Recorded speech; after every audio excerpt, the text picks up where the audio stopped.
السلام علیکم ورحمۃ اللہ وبرکاتہ۔ الحمدللہ رب العالمین والصلاة والسلام علی رسول اللہ وعلی آلہ واصحابہ ومن تبعہ بإحسان الی یوم الدین، اما بعد۔ قال اللہ تعالی فی القرآن المجید والفرقان الحمید، فاعوذ باللہ من الشیطان الرجیم، بسم اللہ الرحمن الرحیم۔ ان اللہ وملائکتہ یصلون علی النبی یا ایھا الذین آمنوا صلوا علیہ وسلموا تسلیما۔ وقال اللہ تعالی فی مقام آخر واعتصموا بحبل اللہ جمیعا ولا تفرقوا، صدق اللہ العظیم۔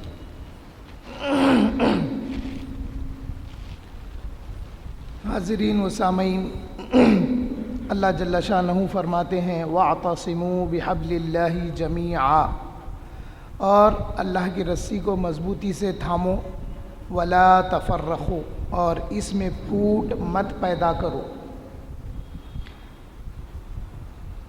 اور آج میں انشاءاللہ بخاری شریف سے ایک باب کتاب الاعتصام، کتاب و سنت کو مضبوطی کے ساتھ پکڑے رکھنا، اس کے بارے میں کچھ حدیثیں بیان کروں گا۔ اس سے پہلے جو آیت میں نے پڑھی ہے اس پہ تھوڑا سا آپ دھیان دیں۔ اللہ جل شانہ فرماتے ہیں وَاعْتَصِمُوا بِحَبْلِ اللَّهِ جَمِيعًا، تم سب مل کر اللہ کی رسی کو مضبوطی سے تھامے رکھو، وَلَا تَفَرَّقُوا، اس میں تفرقہ مت پیدا کرو بول کے ہے۔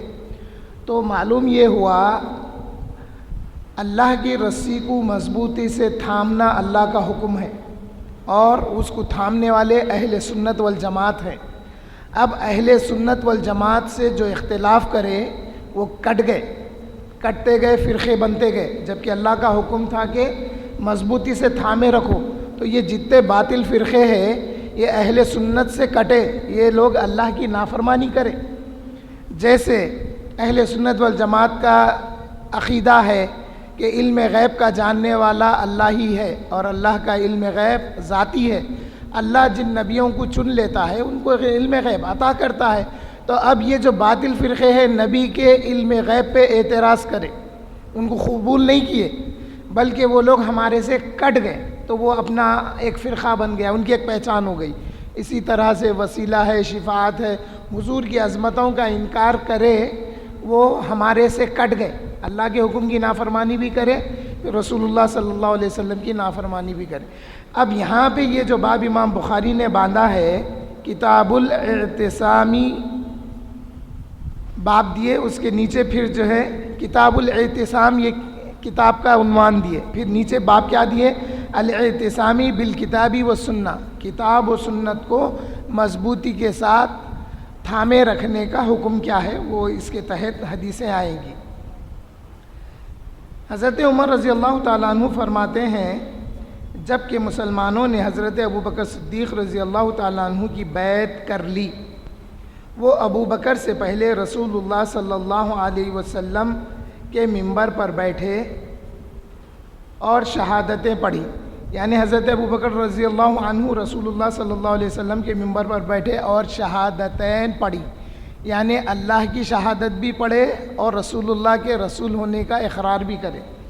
انہوں نے کہا اما بعد، اللہ نے اپنے رسول کے لیے وہ چیز پسند کر لی جو اس کی بارگاہ میں ہے، یعنی رسول کا وصال ہو گیا ہے، اس کے برخلاف جو تمہارے پاس ہے، اور وہ یہ اللہ کی کتاب ہے۔ اللہ نے اس کے ذریعے سے اپنے رسول کو ہدایت کا طریقہ بتایا، تو اسے لے لو، یعنی قرآن کو پکڑے رکھو، اور اللہ نے اپنے رسول کو جو ہدایت دی ہے اسے اختیار کرو۔ رسول اللہ صلی اللہ علیہ وسلم کی سنتوں کو اختیار کرنے کا آپ نے حکم دیا ہے۔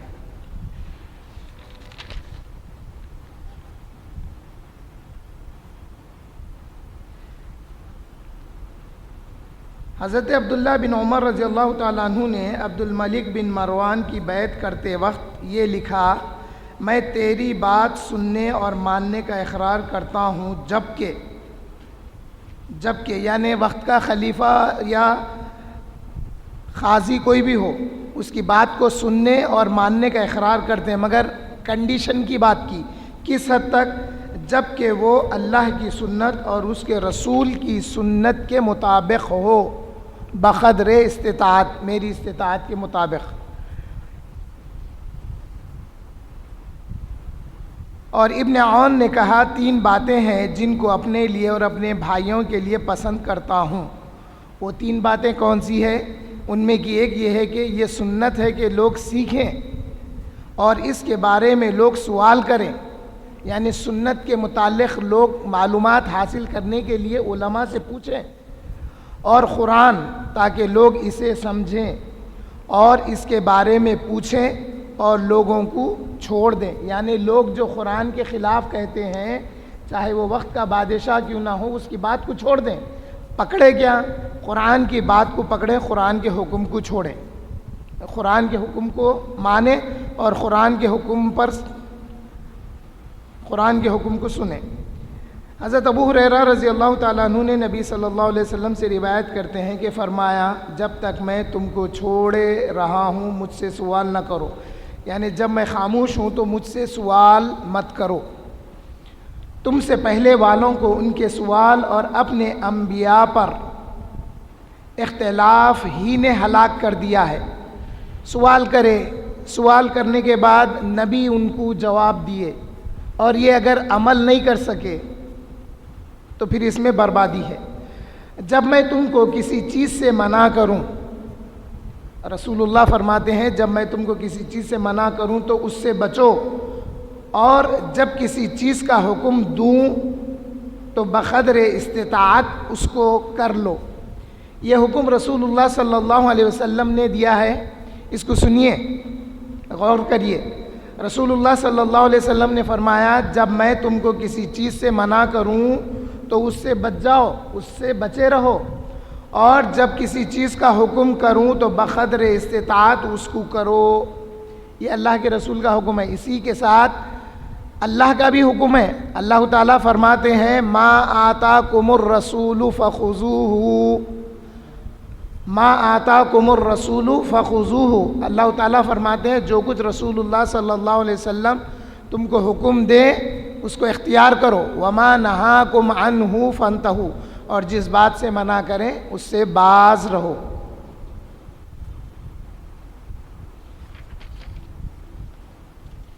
حاضرین محترم، قرآن اور حدیث میں فرق کیا ہے؟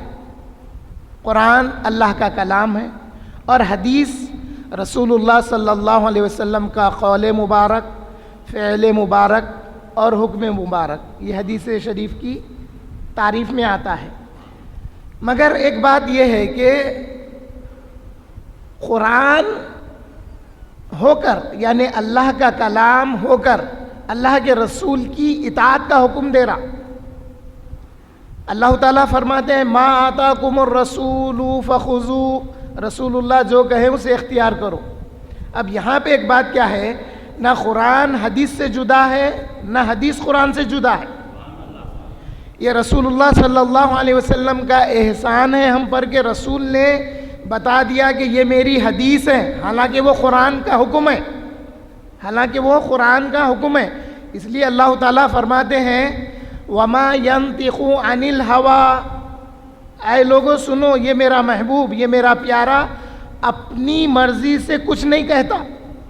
وما ينطق عن الهوى، وہ اپنی مرضی سے کچھ نہیں کہتے، تو اے اللہ پھر کیا کہتے ہیں؟ ان هو الا وحی یوحی، مگر یہ کہ رسول اللہ کی طرف وحی کی جاتی ہے تو وہ وحی بیان کرتے ہیں۔ وحی اللہ کا حکم ہے، اللہ کا فرمان ہے، اللہ کا کلام ہے، تو رسول اللہ کو جو اللہ کا کلام، فرمان، حکم آتا ہے وہی بیان کرتے ہیں۔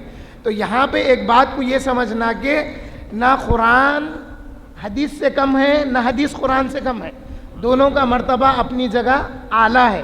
اس لیے رسول اللہ صلی اللہ علیہ وسلم کی احادیث مبارکہ کو بڑے ہی اعتقاد کے ساتھ سننا، سمجھنا اور اس پہ عمل کرنا، یہی قرآن کا حکم ہے۔ انشاءاللہ باقی باتیں آئندہ بتانے کی کوشش کی جائے گی۔ اللہ تعالیٰ سے دعا کرتا ہوں کہ اے اللہ ہم کو قرآن اور حدیث پر عمل کرنے کی توفیق عطا فرما۔ سبحان ربک رب العزت عما یصفون وسلام علی المرسلین والحمد للہ رب العالمین۔